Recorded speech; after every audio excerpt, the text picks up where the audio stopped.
I saw the yellow paint and I'm like, that's a bright car. Yeah. And then I seen the stripes on it and I was like, that's the only one. Yeah. I said, that's my car. Oh yeah. I said, I've never seen another car painted like that ever before. Yeah.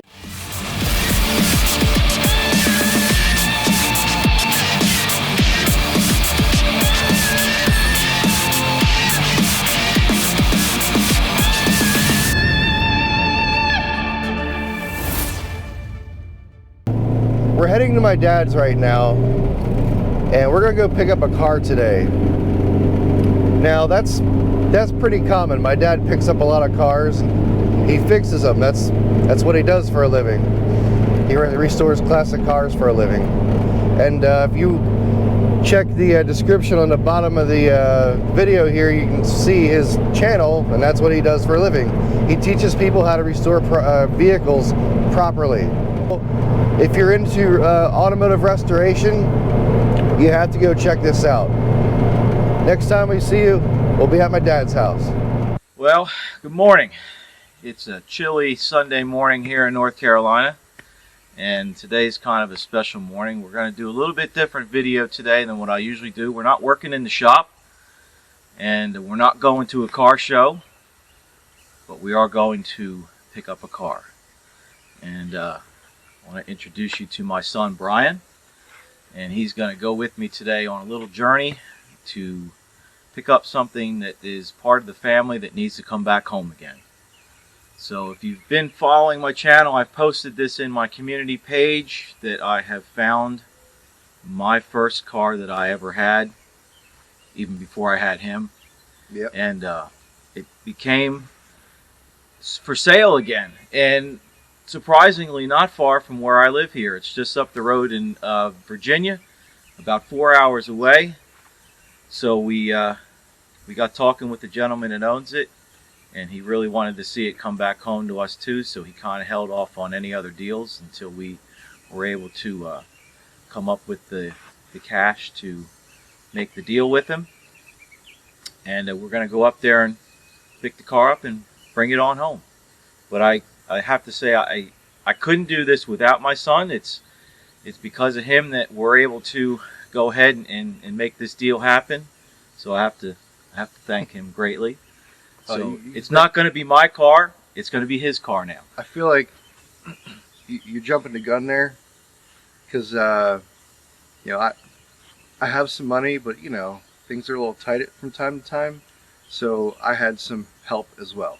So thank you to those who helped me or helped us bring the car back. Yeah. And I'd say in the link in the description below, there will be a way that you guys can help as well. Yes, there is I did set up a GoFundMe page to help with the costs of the project, to purchase any parts that are going to be needed. This is going to be a feature on the channel coming up, not in the exact near future, but a few months down the road. There's a lot of things I got going on here before we can get started on it, but this is going to be a catalyst to try and to get my channel out there a little harder, a little bigger. And so we're going to be looking for sponsorship too from some companies out there to maybe help us out with some parts, discounts on stuff. So, well, you know, I got the speakers, right? That's what he does. He works for Sundown Audio. Yep. Link in the description below. Yep. So it's definitely going to have a kick and stereo system in it for sure. And we'll see what else we can get going with this project. But right now we're gonna jump in the truck. We got everything loaded up, trailer's hooked up, we're ready to go. So let's take a ride to Virginia. Let's do it.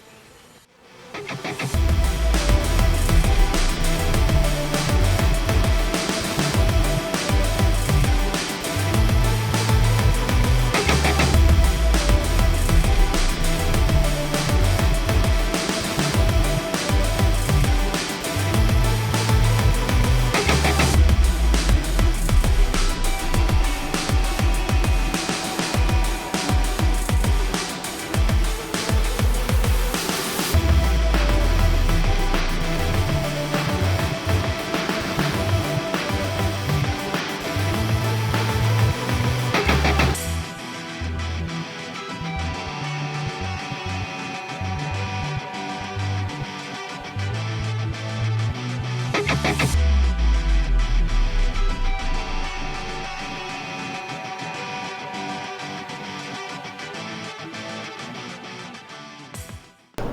we're on our way to Virginia. We're probably about 30 minutes, maybe a little bit less, from the North Carolina-Virginia border.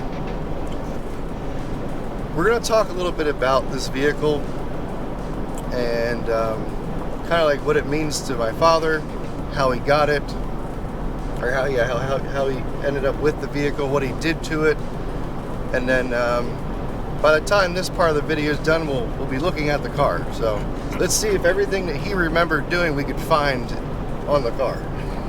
See what kind of work he did when he was, what, 14, 15, 16? Something like that? Yeah.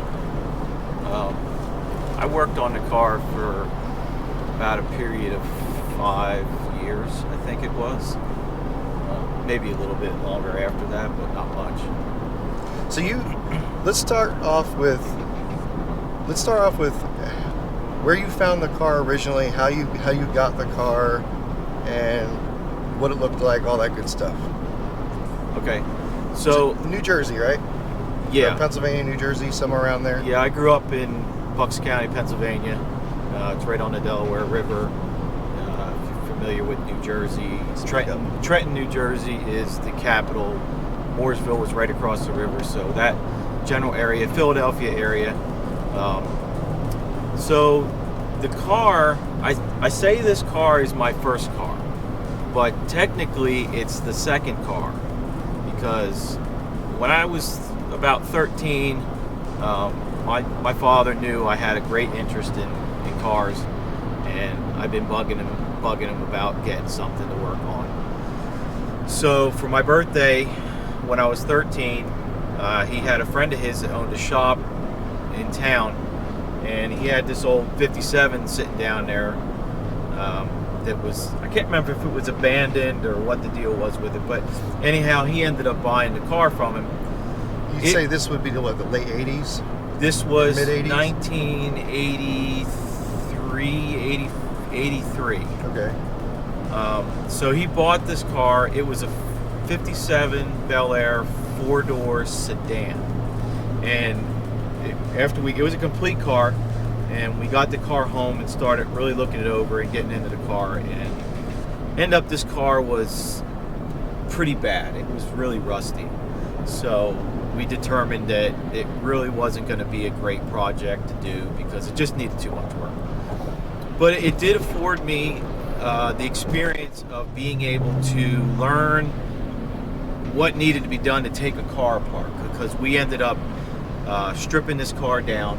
This is basically your first time working on something. This was my first time really digging into a car, and so this is where I learned how to disassemble a car, take everything apart. We took this whole car apart, saved any good parts off of it we could. What color was the vehicle? It was black. That one originally? That one was black. Now this is not the car we're going to look at. Okay, so this is the real first car. Gotcha. That I'm talking about right now. So we stripped it, took all the good parts, kept all the good parts, got rid of the rest of the car. So then the search was on for another car that was in better shape. So I don't know how much you remember about Mooresville. Yeah, I remember a lot of it. Do you remember where the McDonald's was in Mooresville? Corner of like Trenton and something else. It was like that main artery in the town. Right. One of the main roads that just past where the Acme was, I think. Yes. Yeah. So behind that McDonald's was where, there was houses, and there was a fence line at the back of the McDonald's property. In the wintertime, you could see a car sitting in the weeds.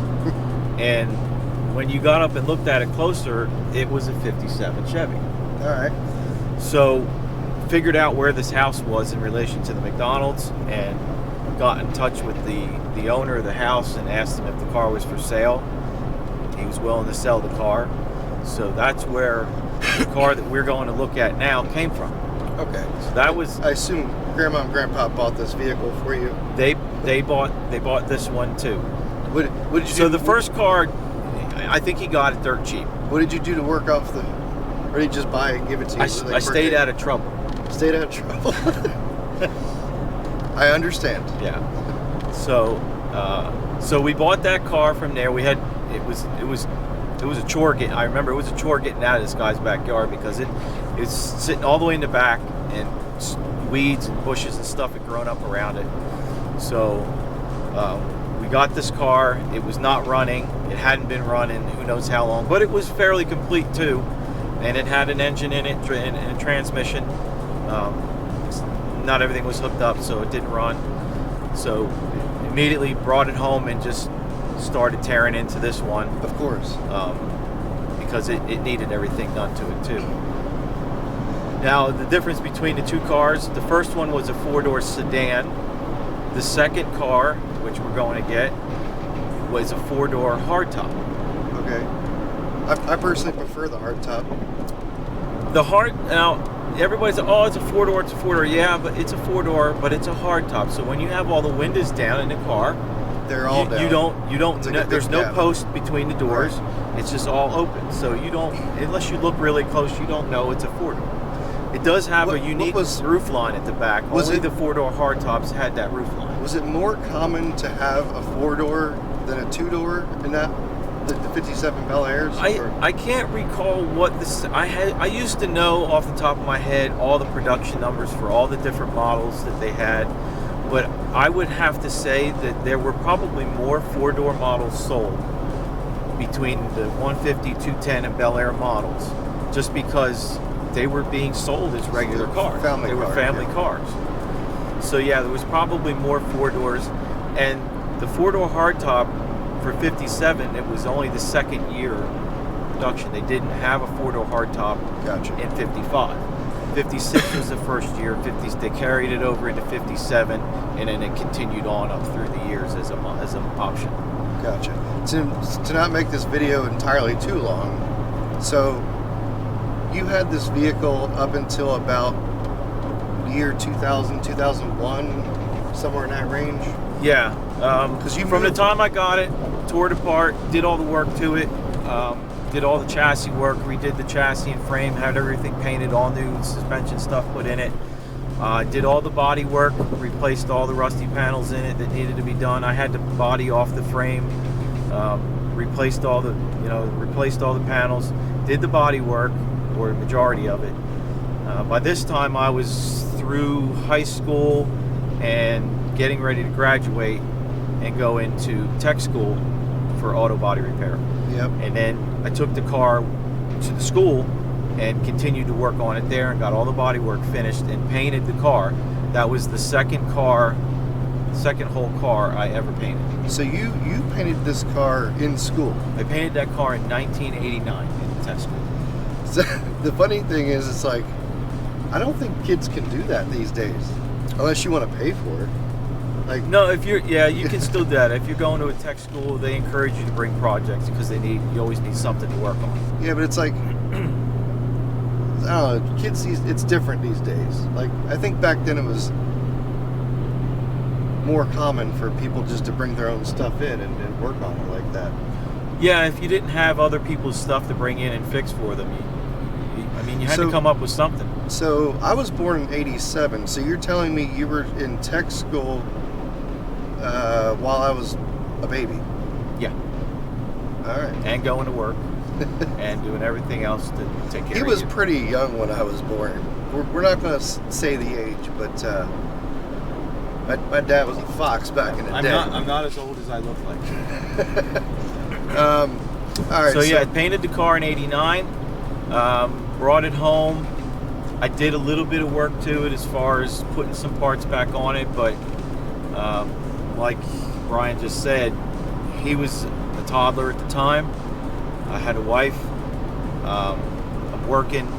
I'm trying to take care of my family. So you have responsibilities. I have responsibilities. The car is secondary. We all know about that. And at that point, that's when the money needed to be put into the car, because drivetrain, trim, chrome needs to be redone, interior needs to be done. Those things were all expensive.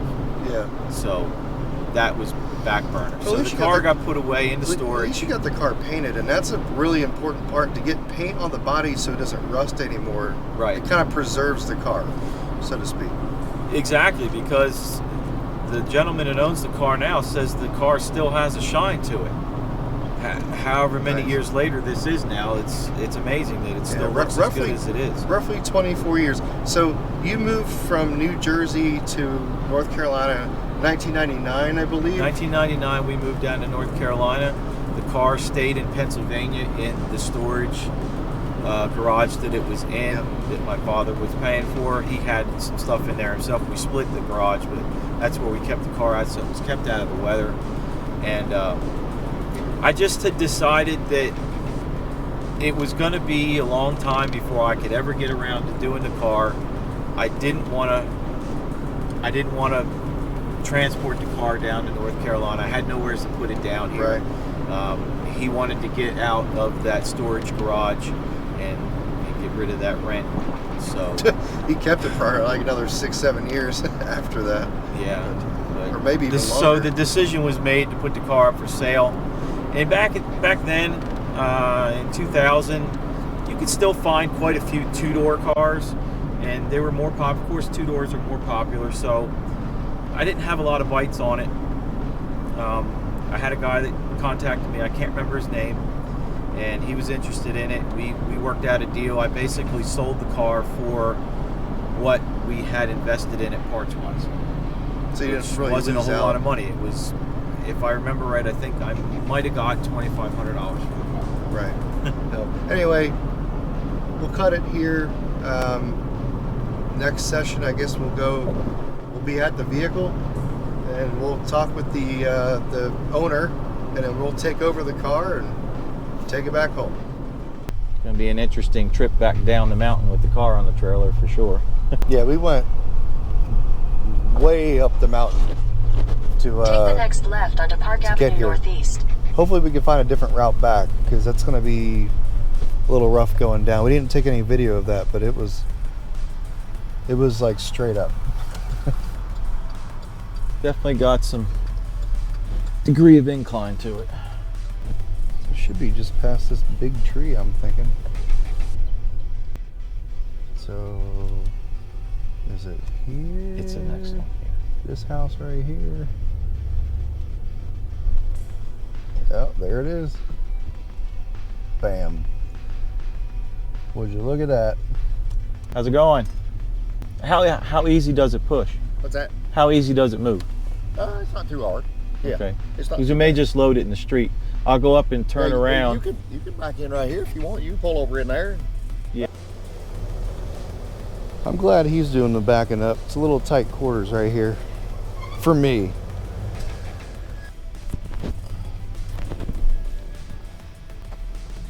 I get to touch it first. Let's get out and see. First look of it.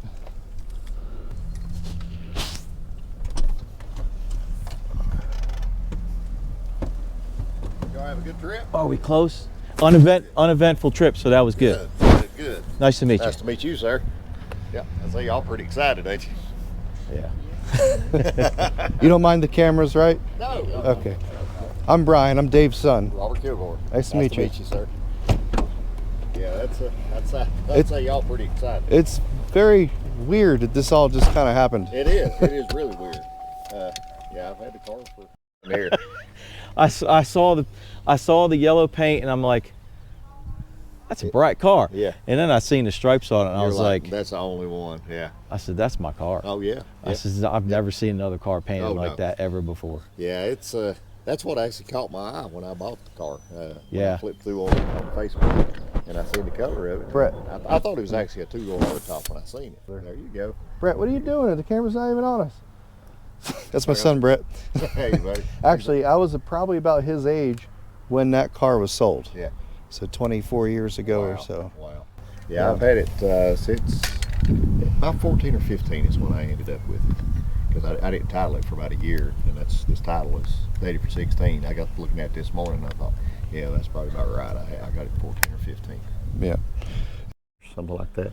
And then I've had it up here. I'd originally was going to plan on doing actually doing turn it into a 2-door. You know, I about thought about doing that too when I was building the car way Mm-hmm. back when, but there just wasn't anything out there available. Right. Yeah. And, you know, I was still in my infancy of learning how to do stuff. Yeah. Yeah. And I really didn't know Yeah. how Yeah. to do it. Now, I kind of know how I would go about doing it the right way now. Mm-hmm. And it would make it a unique car because of the way the roof line is. Yeah. The roof line and The 4-door hardtops are the only ones that have that roof that's line. right. Yeah, Yeah. yeah. And the door length, you know, if you looked at a 2-door, you know, the door length was just a tad longer back I think onto they're the- 6 inches longer. Yeah, that's Yeah. right. So it would have been, if it was done right, you know, which I'd planned on, that's what I was going to do. It would have been unique. It would have made people go, "Oh, wait a minute, something different about that car." Yeah, because, and the more I thought about it, I thought about keeping the 4-door front doors and just welding up the back or doing a different. See, that's what I was probably section in gonna do. and a quarter. Yeah, what I was going to do is keep the 4-door door, the front Yeah. doors, and I was just going to just weld in the back and then add the quarter to it, the 2-door quarter. Right. You know. Because This is the vehicle that were you planning on? Yeah, doing the yeah, I was going to do it. I don't have any time. I've done We quite. understand that. Yeah, I've had Yeah. quite a few. I've done Novas, and I'm working a little bit on a Vega right now. But I just don't have time to do anything with it much with work. But yeah, I'd planned on doing it myself. My dad actually had what got me going on it had a 2-door back in the 60s and 70s. Had a 2-door hardtop. It was Hugger Orange, so that's what this car was going to turn out to be. Yeah. You know, kind of like a yeah, tribute to him from right. '57. But Well, I grew up in a 57. yeah, yeah, My mom's 57 that she's had. It was her high school graduation present in 1967. yeah. And they never sold the car. They kept the car. And my mom passed 8 years ago. Mhm. And then I've ended up with that car, Right. Yeah. So- 2-door hardtop, 2-door post. 2-door post. Yeah. But BelAir. It is a It is BelAir. a BelAir. Yeah. Yep. Yeah. So before it was her car, it belonged to her brother-in-law. Mhm. So, and he bought the car in 1960. Right. So the car's been in our family in some way or another since 1960. Wow, that's awesome. Yeah. So That's it'll awesome. eventually go to him, Yeah. and then to him, Right. and Yeah, that'll work. That'll work out good. I'll Yep. tell you, they're nice cars. 57s in our family now. 257s. Just Yeah. like it was back in the 90s. Yep. Yeah, yeah, Yeah. Yeah. Yeah. The paint's held up okay, yeah, yeah. but it's got a Yeah. little bit of it needs some loving, that's for sure. When it was in storage, Uh huh. right there, it was in storage in a apartment complex that had garages on the bottom floor, and the sewer pipes were in the garage, and where this was sitting there was a pipe that came down, and it sat pretty much, it had a downturn right here, and had to clean out. And I went in one time and I found there was water, and then I noticed the paint was spotting. Yeah, it was only acrylic enamel paint, and I never had the car blasted. I did everything in my driveway at the house. Yeah. You know, I had the body off the frame. Right. Yep. Yeah, Had that's it the reason on. I put it in there. The guy from New Jersey that I got it from told me Yeah. that the body had been taken off from the Yeah. frame. You know, so Yeah. Yeah, I spent I don't know how much time grinding and cleaning that frame by hand, Oh, wire yeah. wheels and you know, borrowing pieces and parts and, Right, and yeah. tools to get it painted, and that was actually the car that I bought myself. Yeah. A 68 Dodge. Right. And I've had it ever since I bought it. Cornet. Cornet, Yeah. And it's still not done. Oh yeah. It's got primer on the roof of that car that's been on it, well, since I was going to tech school with this car, because that's when I painted the roof on that car. Wow. Yeah, it's Wow. got old lacquer primer on the roof of that car. It's been on there since that same time period. Yeah. And Yeah. if you look behind the seat, like I say, I've never unloaded the car. That's the way I bring it home. I'm pretty sure that's the front window right there. It must be. Yeah. Yeah, because it wraps around. Yeah, it wraps around. That's Yeah. right. Yep. Wow. Yep. Yeah, I've never unloaded it. This stuff in the trunk, and that's the way I bring it home right there. I couldn't remember if I had put the front seat in it or not. I'd And say I this guess I thing- did. I'd say it brings back some memories for you, though, don't it? This seat was my bed for about a year. Oh, really? Hey, that's a good seat. I love this car so much, and when we had it apart, there was nowhere really to keep the seat. I hauled it upstairs into my bedroom, and I was kind of in that transition stage of bedding. Yeah. And I was like, I'm just going to sleep on the. Oh, yeah. I slept on the front seat yeah. for a year. Nothing wrong with that. Nothing wrong with that. I still have the engine I had been putting together for this. Wait, what is it? When I got the car, it had a 283 and a 3-speed manual in it. Uh-huh. And I actually had it put together. I just went through it and like ringed it, bearinged it, Yep. you know, just put it together and got it running. In the frame, just the frame sitting in the driveway with the engine transmission sitting in it, and instead of open headers, all my neighbors loved me. Oh, I'd say. Yeah, buddy. Yeah, buddy. But then I pulled it back out when I was getting the rest of the car done. I took it out and pulled it all apart and sent it out and had all the machine work done. So it's been bored, and the crank's been done, and the rods are done, and everything is still wrapped up in the boxes. That'll be sweet. From when I had it done. Yeah, that's cool. That brings back memories. A lot of vehicles Dad's had over the years, cars and trucks. I've went back and tried to search and find them. You know. Yeah. Normally you don't get that lucky. I mean. Yep. They're hard to find. This was the only one that I let go that I had always wondered about. Yeah. You know, Yeah. and I had lost the guy's contact info that I sold it to. I couldn't remember his name, and I was just like, well, he's either going to finish it as it is or he'll redo it. Yeah. It'll pop up at some point in time. You know, Yeah. you never know. And lo and behold, it And did. then lo and behold, here you were with it. So it's funny because I was talking to another friend of mine about this, and he's like, so basically you got away with really cheap storage for 24 Yeah, years. that's it. Yeah. And transport half the way down. Yeah, there you go. Yeah, I got it from New Jersey down to here. Yeah.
A little more.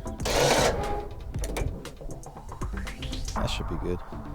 That'll do. All right. You guys be safe. Take care. Yep.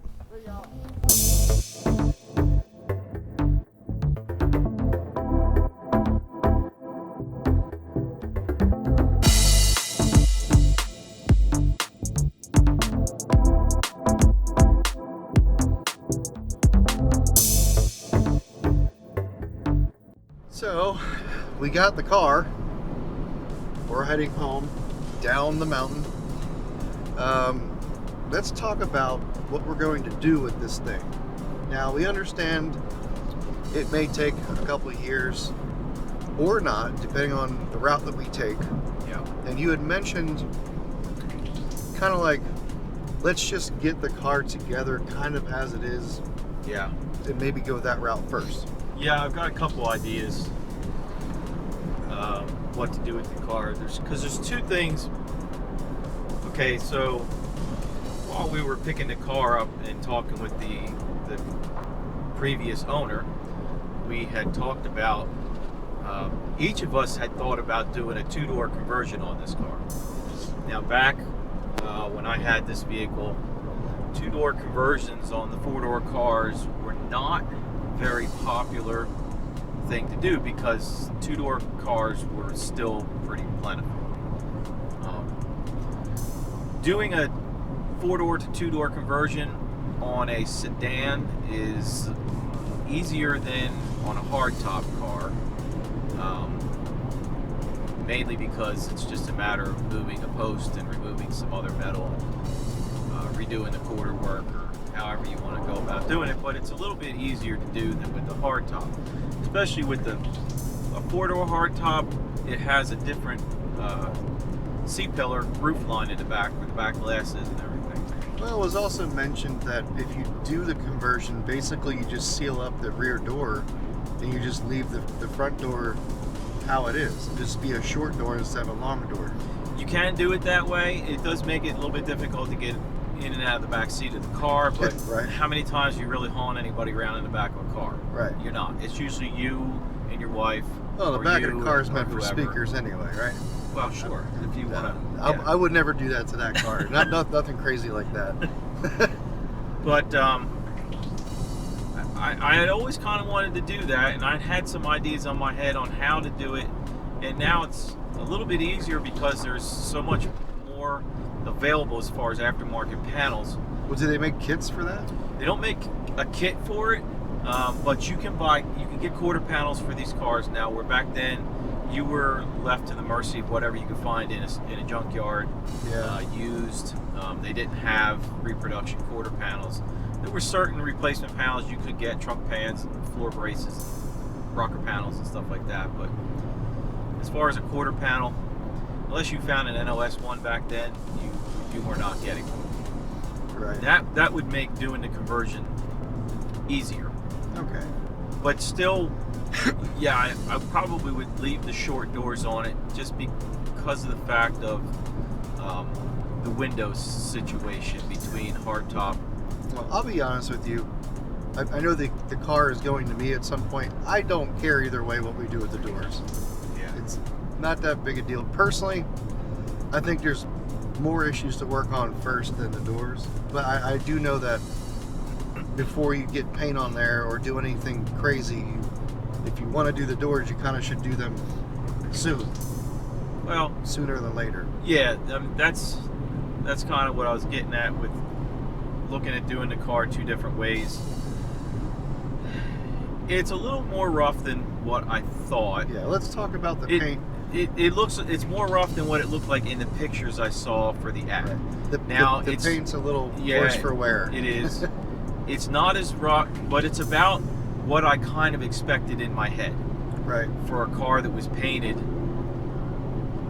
30 years ago, or close to that. Yeah. So, with that in mind, and being as the rat rod, just drive it style of car is kind of popular now, Yeah. it's why I kind of just say put it let's together, get an engine in it, let's get put it trans in together, it. put a drivetrain in it, throw an interior in it, get it where it's a drivable car, and We run it the way it is because of the look.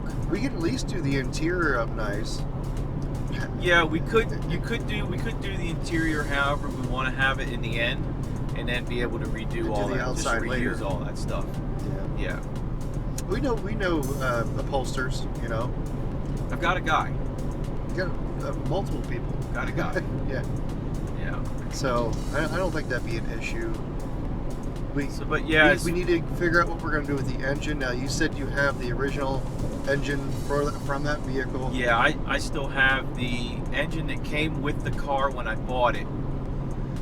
I had taken it apart after putting it together and getting it running. I had taken it back apart and had all the proper machine work done to it to rebuild it the right way. Right. When I did it the first time, I just kind of went through it, put new piston rings in it. And what engine is that? It's a 283, Okay. so it's been bored 30 over, which would make it a 289. Gotcha. Gained 6 cubes per 30 thousandths of an overhaul. Okay. So that's a small block, right? It's a small block. Okay. But depending on what companies get involved in this, may determine a different route when it comes to engine and transmission, or Right. electronics, or anything that's involved. So, Yeah.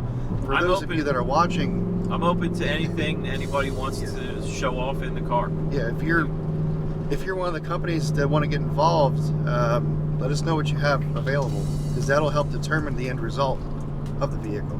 Even traditional small block Chevy crate motor, something that looks period correct for the car. Yeah, like a regular, standard old 350 or Right. something. Yep, and we just dress Yeah. it up to look like an old 283. Yeah. Or we go full electronic, everything. I mean, Well, and then, who knows and then what we're gonna do. when we go over the car the second time to make the body work right and do everything where it's nice, then you look at maybe a second drivetrain. Right. So I like the idea that what you're thinking of is possibly just putting the damn thing together to get it on the road, because this car's never driven before. Well, in your this lifetime. car, I've never driven a car, and the car has not been on the road. I'm gonna say, if I remember right, the inspection sticker that was on the car when we bought it was 1976. Well, it's been a while. So it's been a good long while since that car is driven under its own power down the road. Gotcha. And the other thing too, I mean, my father, your grandfather, he's got a condition that keeps him from being able to drive. Yep. And you know, you never know how much longer he's going to be around. And this originally was supposed to be a project between him and I. Gotcha. And now it's a project between you and I. And I would love nothing more than to have it running and Just get it on the be road. able to take him for a spin down the road in it. Essentially, we don't know how much longer he has. He's got ALS. He'll tell you he's going to live another 30 years. He's had it for like 10 years now, which most At people least. don't live. Most people don't live past a few years when they get this. So Right. he's a strong-willed man. He's gonna stay alive for as long as he can. Yep. And believe me, he's trying. So So if you're We'll see how looking it for a goes. good charity also, Yeah. contribute to the ALS Foundation so they can try and find a cure for this. Yep. So put the car together as it is. Now let's talk about trim for a second, because you kind of mentioned something earlier that I was thinking about but haven't told you yet off camera. The car is yellow and black, and I thought maybe doing black trim instead of chrome, because we'd have to get things re-chromed anyway, or stainless, or however you want to go about it. Yeah. I kind of thought maybe doing black trim because it would work with the color scheme. I was going down that road actually when I was originally starting to put the car together, mainly for a financial standpoint, because Yeah. like I had no money to It's a work whole lot with, cheaper really. to paint than it is to get something chrome. And the pieces may actually be in the car. I had painted a front bumper in black. Okay. I do remember painting one up in black, and some of the headlight trim rings, I think I painted a few of those up in black.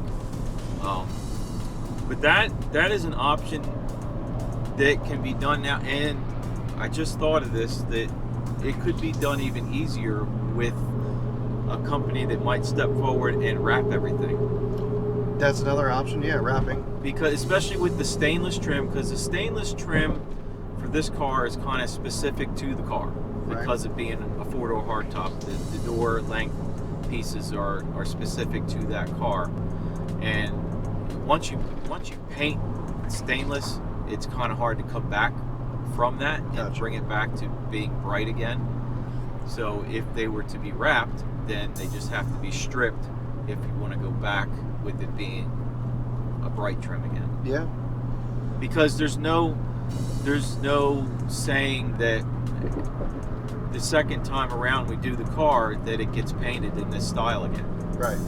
You know, it's essentially going to be your car, and if you don't want it that paint scheme, then we do the car how you want it. And So that color scheme may not look good with black trim. I like yellow and black. I'm not a big fan of that shade of yellow. We both know that my favorite color is burnt orange, as one of my cars is right now. So I probably wouldn't go that route, but I don't know. Now that car would look really good with a two-tone burnt orange bottom Yeah, and a graphite top. I like that. In the middle, would you do some kind of trim that breaks it off, or do you just No, put a just the line? roof. Just do the roof in Oh, the okay. graphite, like they used to come two-tone. That car originally, when it was from the factory, was a two-tone. It had a white top, and the bottom was turquoise. All right. Well, If I could have all my cars burnt orange, I would do that, but then it kind of gets you know, repetitious after a while. But I don't know. We'll have to figure it out. But I like the idea of just putting it together as it is. Don't paint it right now. Just get it on the road. Have some fun with it for maybe a year. And then when both of us maybe have more time or money on our hands, we can go the extra route on the exterior of the car. Yeah. Yep, that's kind of what I was thinking now, how I'd like to do the project. We also have to think about the drivetrain, you know, all the suspension work that may or may not need to be done to it, wheels, all that. You know, it'd be cool getting the car lowered a little bit, tucking them wheels up in the wheel wells. Well, that's where you and I taste different. You like them low and mean, and Right. I always like those cars sitting up high. Do you like the front down? Gasser, the traditional gasser look on a 57, I always thought was one of the coolest things. Yeah. But they're terrible to drive. So when I put the suspension together with this car, I put heavy duty springs in the front so that it did sit up a little high. Remember that show that Chip Foose was on where they would redo somebody's car? Yeah. I remember they did one, a 57 or a 56, and they did some big wheels and tucked them under and lowered the car. It was like on an air ride system. Boy, that was sick looking. And I think they did a like a gunmetal gray type of color on that car, which is kind of what you're planning on doing with Grandmom's, right? Grandmom's 57? Probably, yeah. Not quite the original silver, but Like close it's to darker. it. Yeah. Yeah. Well, we got some things to talk about, and you know, honestly, a lot of this rides on who's getting involved and who's going to put up product for us to work on, if anybody does. I'm not saying you guys have to. You know, there's a link in the description for the GoFundMe page that there is there.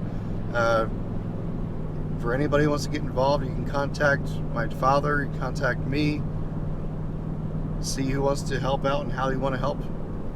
So Yeah, we both have YouTube channels that we can produce content for. Yep. Your product.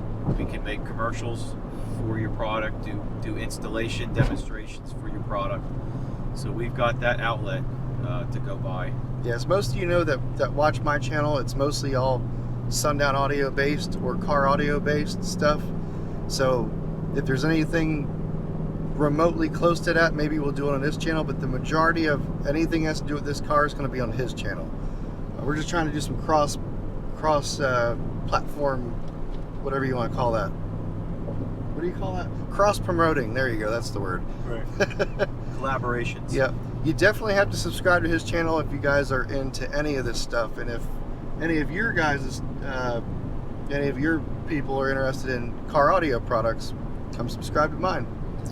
Yeah, Sundown Audio makes some really awesome stuff. The best. And it's not just for your extreme audio, but Yeah. your everyday driver stuff. If you want a really crisp, nice sounding system. Yeah. We started off in the industry as what's called the bass head community, which people wanted just super loud bass.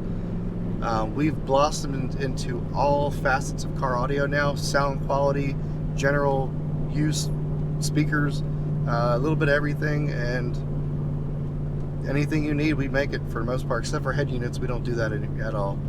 So, Right. but There's enough people out there doing it. yeah, there really is.